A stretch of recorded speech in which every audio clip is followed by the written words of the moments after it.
Welcome back. Thank you for staying with us. Just a reminder of who our guest is tonight for this quick chat. The former West Pokot Governor, Professor John Lonyangapuo, is with me in studio, making sense of the state of the country, politics, and his ambitions in as far as 2027 is concerned. Professor, before we move from the question of Azimio, off the break, you told me you have a point to make in as far as joining the government and the percentages of it are concerned. Correct. And Kenyans actually, experience is the best teacher. Kenyans, we have lived with our constitution now, more than 10 years. What value have we noticed we need to add? Have you noted that when President Kibaki was the president, somehow the opposition came back to government? They even took a position called Prime Minister. When the President Uhuru came, same thing again happened. And that's why we had the Grand Coalition government. The other one was previous, and then this other one was Uhuru and Raila. The handshake. The handshake. Now we have this new one, which is called the broad-based. For how long will we keep changing terminologies? According to Professor Lonyangapuo, we need to formalize. Have a referendum in future, roam around the republic. We need to tailor-make this leadership that we have every 5 years.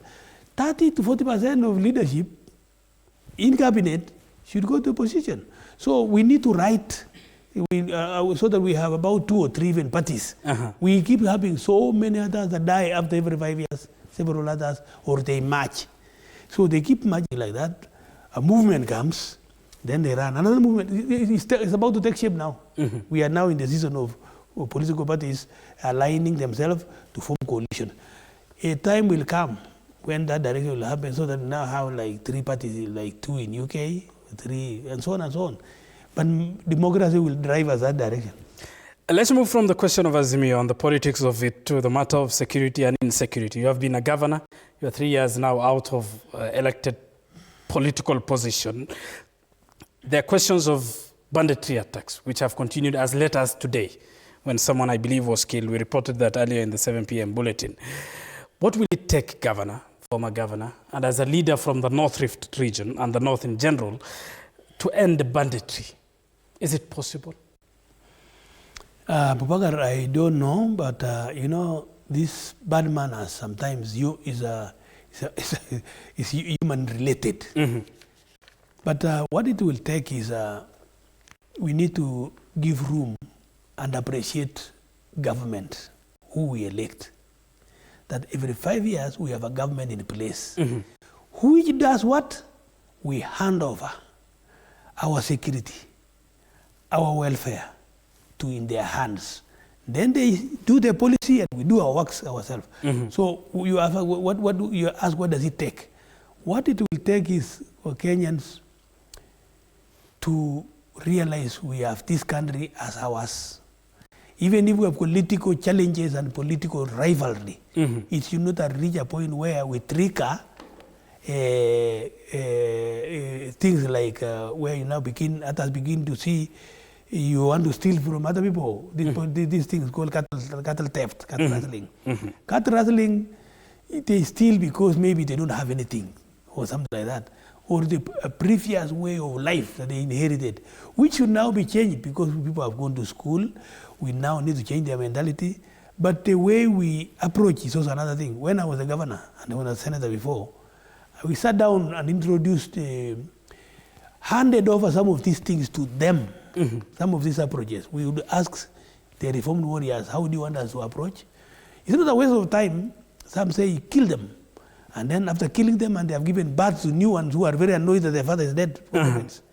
So to me, I think the minister, the cabinet secretary, Secretary Murkomen is trying a lot at the moment. He's my neighbor.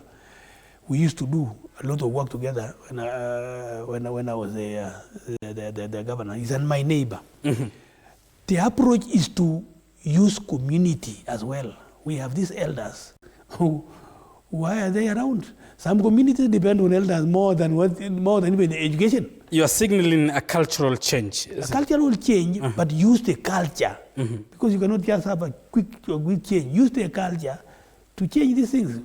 What I meant is, like, for example, my agenda when I was the governor, I decided to develop the agenda for my leadership to develop West Pokot using the cow.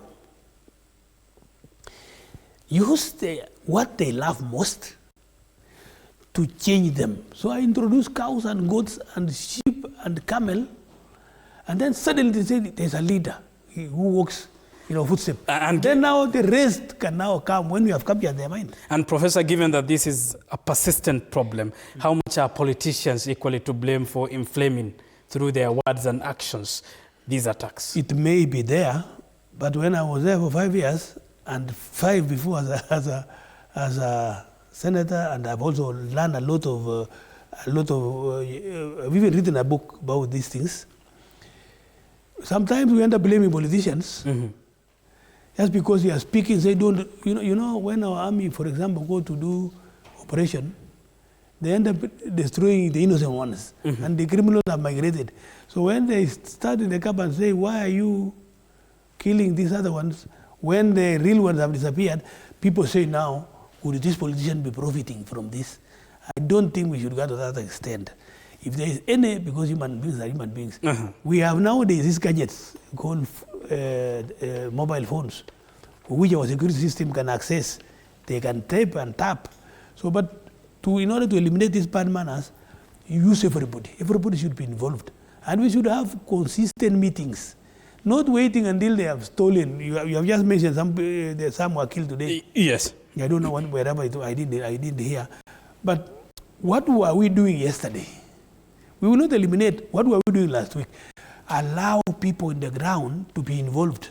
I would urge Cabinet Secretary Kipchumba Murkomen, have his committee meetings on the ground. Without him, he has tried now Chugwa.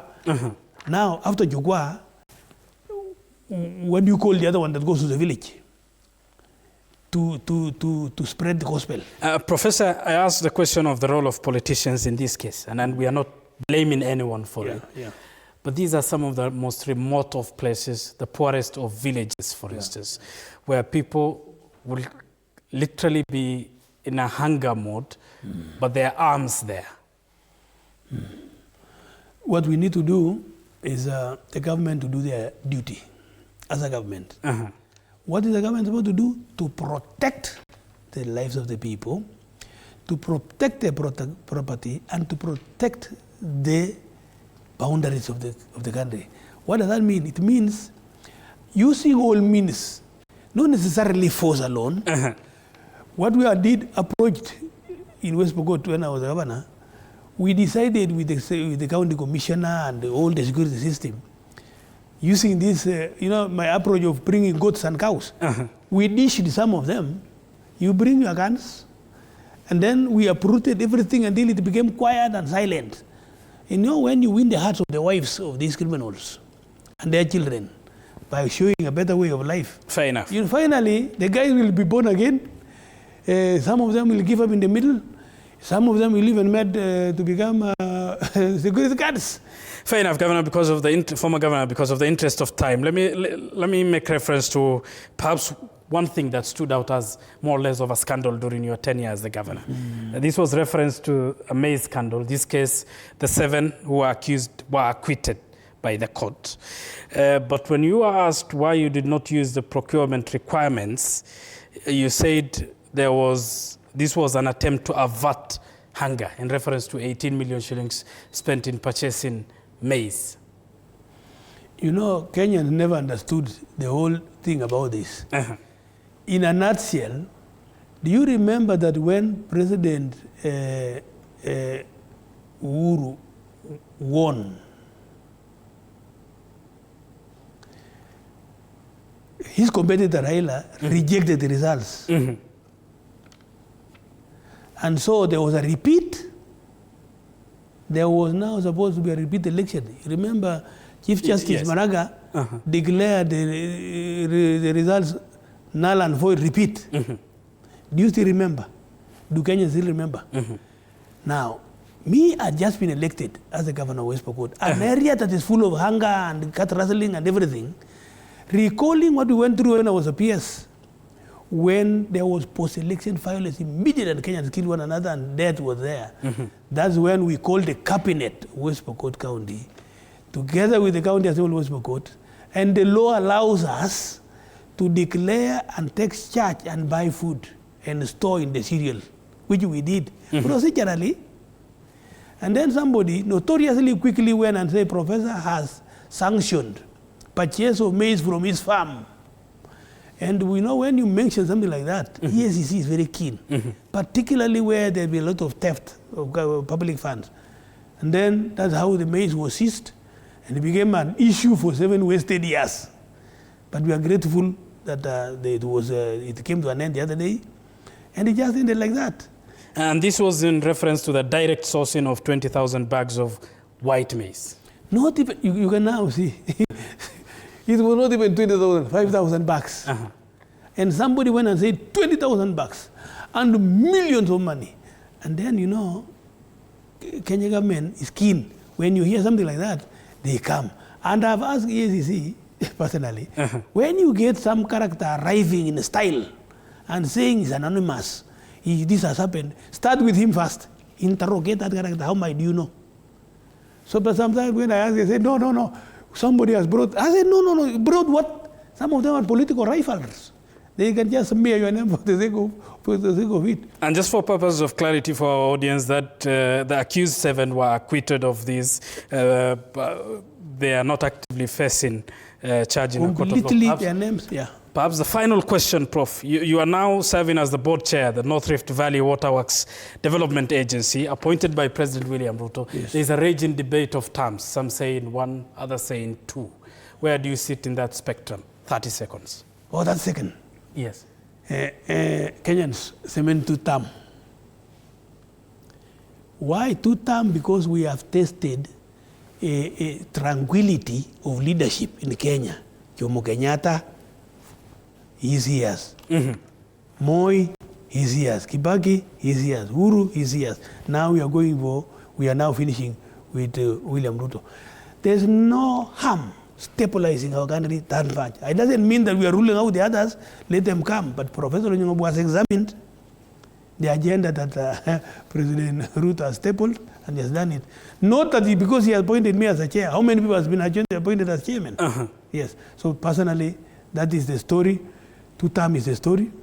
The rest can come for... And you say you will be on the ballot for the gubernatorial position? I am also now going for term 2. So I'm also in the group of 2 term. Yes. But you are currently 1? Yeah, I finished 1, just like he's also finishing 1. Anybody who has finished 1 is going to 2. So we are calling one another 2 term. Professor John Lonyangapuo is the former West Pokot governor, the board chairman of the North Rift Valley Waterworks Development Agency, a professor of mathematics. Thank you very much for making time for us tonight on TV47. Thank you.